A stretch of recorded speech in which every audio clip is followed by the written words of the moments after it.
Hello everyone, this is Evie the Original Master here, with a new video giving out my thoughts, everything new about Super Nintendo World, a Nintendo-themed attraction in Universal Studios Japan, Hollywood, and Orlando, Florida. So, Super Nintendo World is set to open in Japan in Universal Studios on February 4th, 2021, and on December 18th, a Super Nintendo World Direct dropped out by Nintendo gave us 15 minutes, roughly, showcasing some of the attractions in the theme park. So everything showcased in the park was done by no other than Shigeru Miyamoto, the creator of Super Mario, and everything that he showcased about this park was fairly interesting and everything that we already knew about, but we have not yet seen in action. So the way how you enter the park is really cool, which is via a warp pipe, is because that's usually how Mario travels through the Mushroom Kingdom, and I think that's a pretty cool way for how guests can enter the area is via warp pipe, which is pretty interesting and really cool. So after you walk through this warp pipe, you are then enter Princess Peach's castle. You are in Peach's castle, and you'll start hearing the Peach's castle music from Super Mario 64. Inside the castle, you get paintings of levels based off of that game, such as Bob-omb Battlefield and Tiny Huge Island. And if you walk slightly in the room, you'll notice that inside the paintings are these holographic images of Bowser Jr. holding a paintbrush. Is because that Super Nintendo World actually has a story or an adventure campaign mode where players have to collect these key coins in order to unlock this tower that Bowser Jr. is in which he had taken a golden mushroom.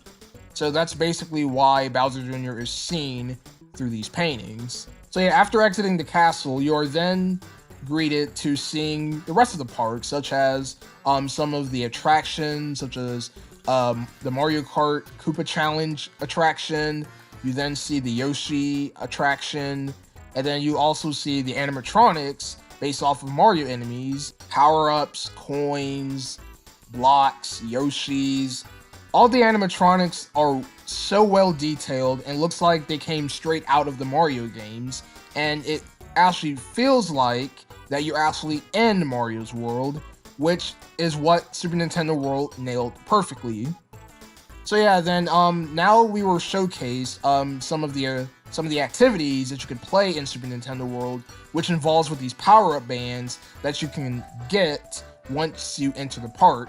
So I believe in the grand opening, I assume that you can actually get these power-up bands from one of the park employees. I think they'll probably ask you which power-up band that you want, because there's actually 6 different ones. There's one for Mario, Luigi, Peach, Daisy, Yoshi, and Toad.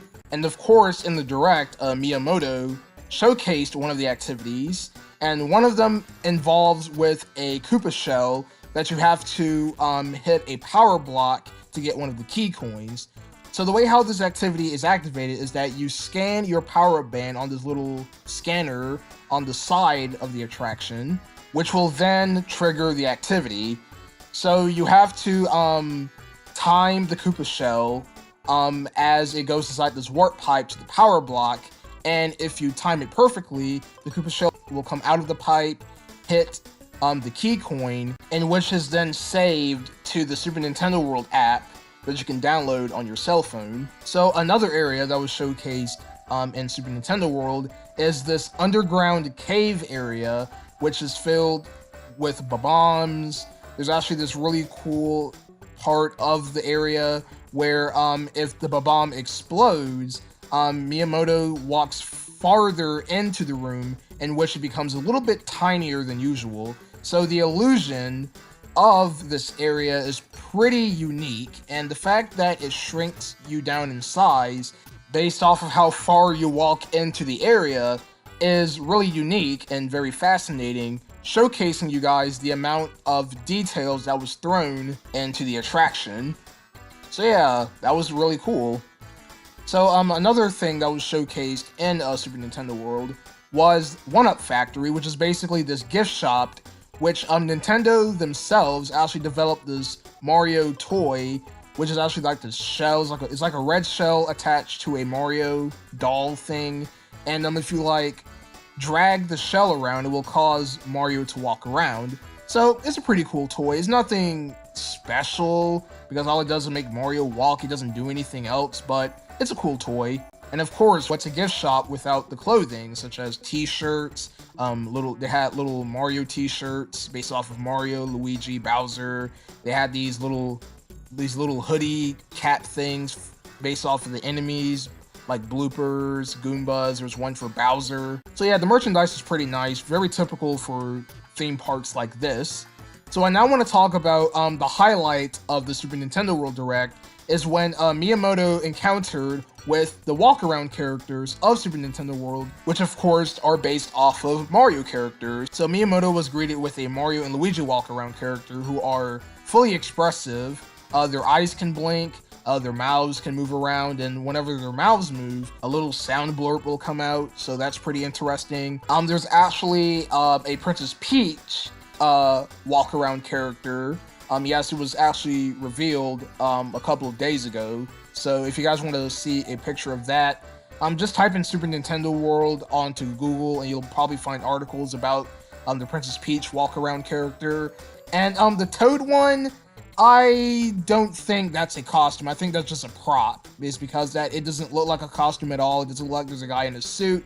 It just looks like a really huge life-size Toad prop that sits right next to Kinopio's Cafe, or Toad Cafe. Yes, Toad in Japan is Kinopio, if you guys didn't know that already. And speaking about Toad's Cafe, that was another area that was showcased in the Super Nintendo World Direct after Miyamoto was greeted by Mario and Luigi.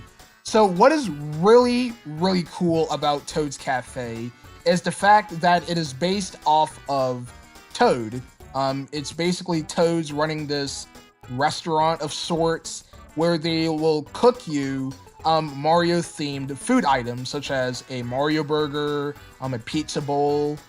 There's actually these desserts in the shape of question mark blocks. And once you enter Toad's Cafe, you're greeted with this animated Toad character who speaks fully Japan, and it's very funny. It's very humorous, and I actually found that really interesting, that the fact that they actually made a little Toad character greeting you into the restaurant saying, "Hey, I'm Toad, welcome to Toad's Cafe.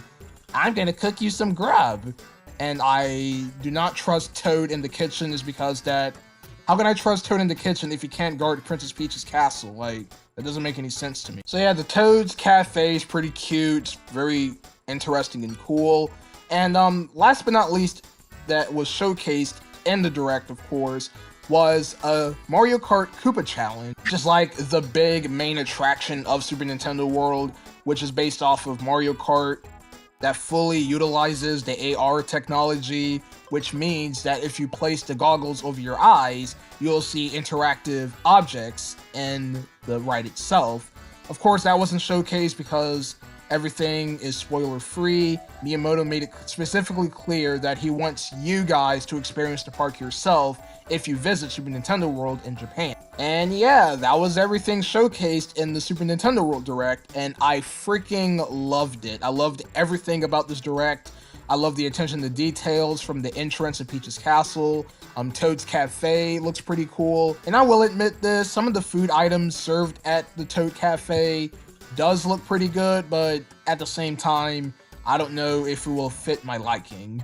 Is because that, I don't know what the heck is up with those weird black spots on the Mario burger and the weird black spots on the mushroom pizza bowl thing. Yeah, I get that they're supposed to represent the spots of the Super Mushroom of the Mario games, but I don't know if that looks appealing to me. But yeah, overall, my final verdict for the Super Nintendo World Direct is a 9 out of 10.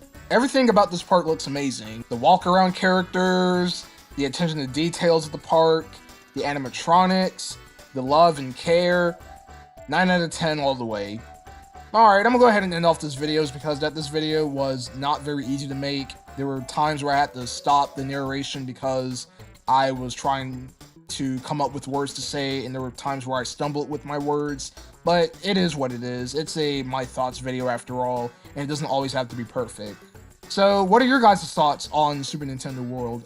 Please drop your opinions in the comments below, and I would like to hear you guys' thoughts about this.